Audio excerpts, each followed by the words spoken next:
Wow, sumikat na po ang araw after 2 days lang naman.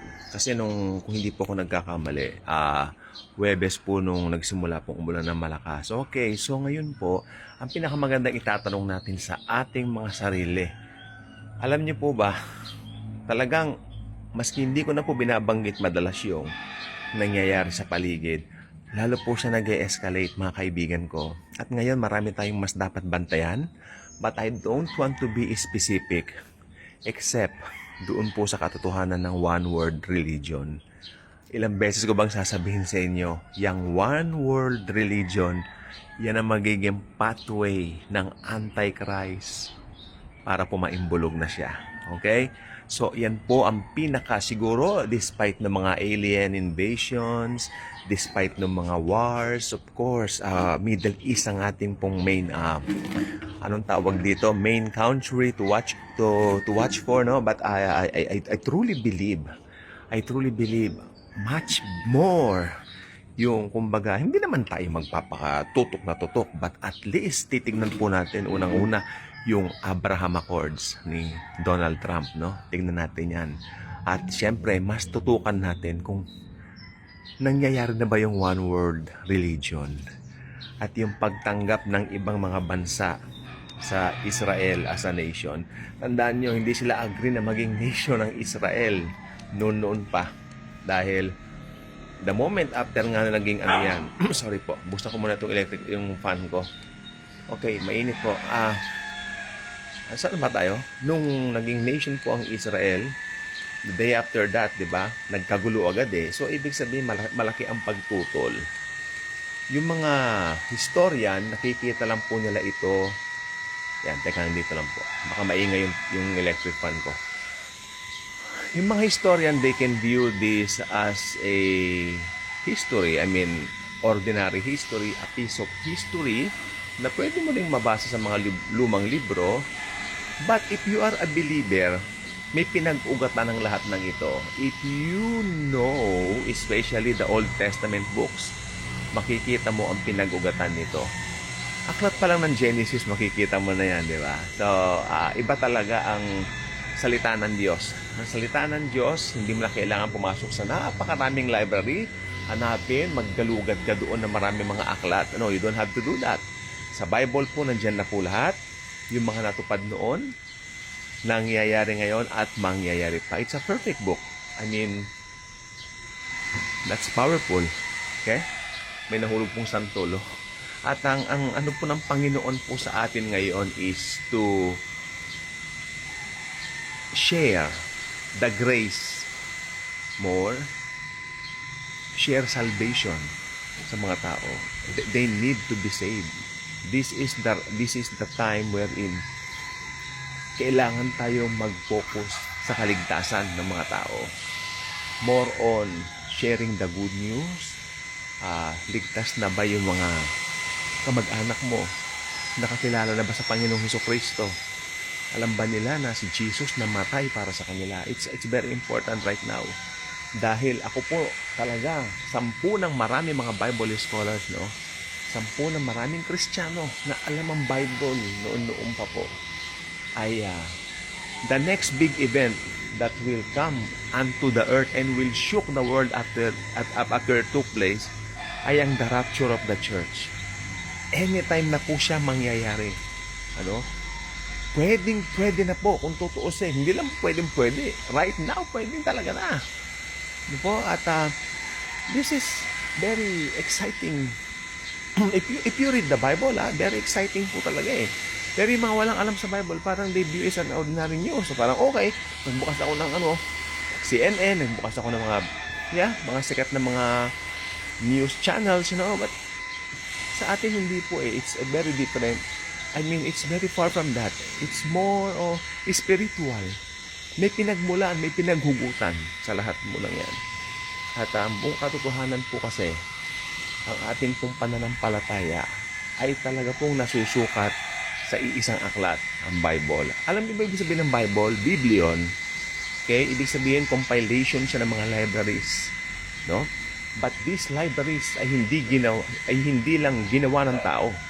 No? Siyempre, tao ang sumulat, pero may kumasi kinasihang mga aklat. Okay? 66 books na kinasihan ng Panginoon mismo. Ginabayan, kinasihan means sa pagsulat po nito, ginabayan niya yung mga authors. Iba't ibang klaseng mga authors. May fisherman, may mga matatalinong dalubhasa tulad ni Pablo. Iba't iba po. Meron pong mga mga propeta, no? Merong mga dating bata lang na ordinaryo na naging hari. Iba-ibang katayuan. Pero, nung i-compile, tumutukoy lang po sa isang person, si Lord Jesus. Siya ang tinutukoy. Siya ang pinatutungkulan ng lahat. Kalahat-lahatan ng Scripture. Yeah, I believe, from Genesis to Revelation, pwede mong makita si Jesus diyan. Bawat pages ng Bible, you can see the Lord Jesus Christ coming alive. Pag nag-devotion ka, nagbasa ka, at sa panahon natin ngayon,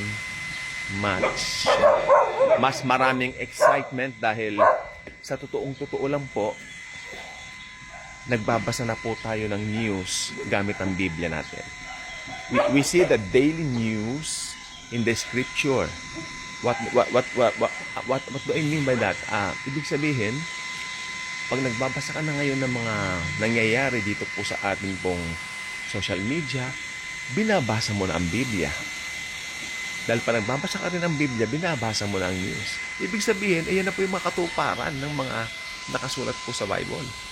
Tingnan nyo ha, yung AI, sino bang mag-aakala na yan ay talagang uusbong? Ito po ang nakita ko kagabi. Ikumpara daw ang 2022 to 2026. Aba, ayan po ay a matter of only 4 years. Napaka-igsi na panahon. Alam niyo po bang milya-milya na po ang narating ng AI simula noon? Dahil noong mga panahon na yon, ang AI ay parang sinusubok pa lamang nila. Ngayon po, subok na, gamit na po. Di po ba? Yung mga larawan na nakikreate ng AI, parang totoo. Alam niyo po ba, sabi nila, darating ang panahon na makakagawa po ang AI. Mabilis po yan. Mali mo mamaya na. Mali mo next year na kung may mundo pa noon, kung di pa nag-rapture. Makakagawa po ang AI na talagang parang totoong tao na po talaga yun. Texture ng balat, yung lahat ng detail ng tao, kaya nang kopyahin.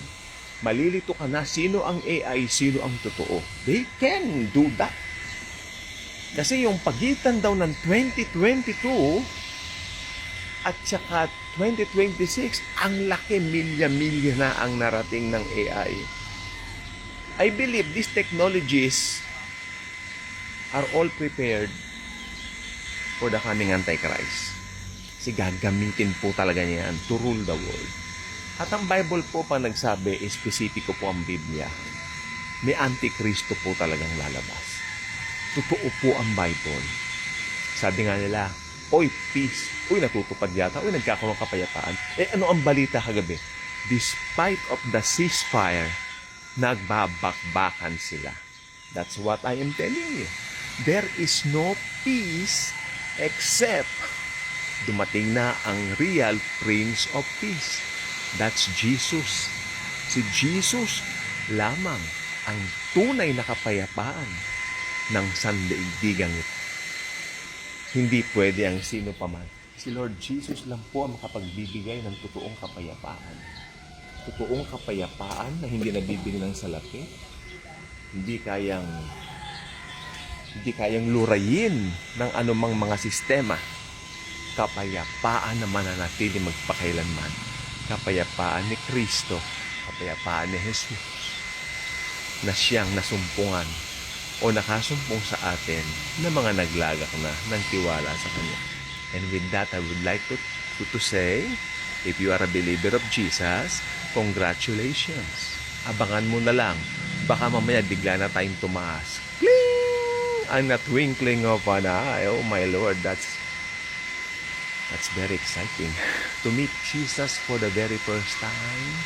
To hug Him. I mean, He will hug us. Kakausapin niya tayo, kwento-kwento tayo, no? Mangyayari po yan in a twinkling of an eye. Mga good vibes, God bless sa atin.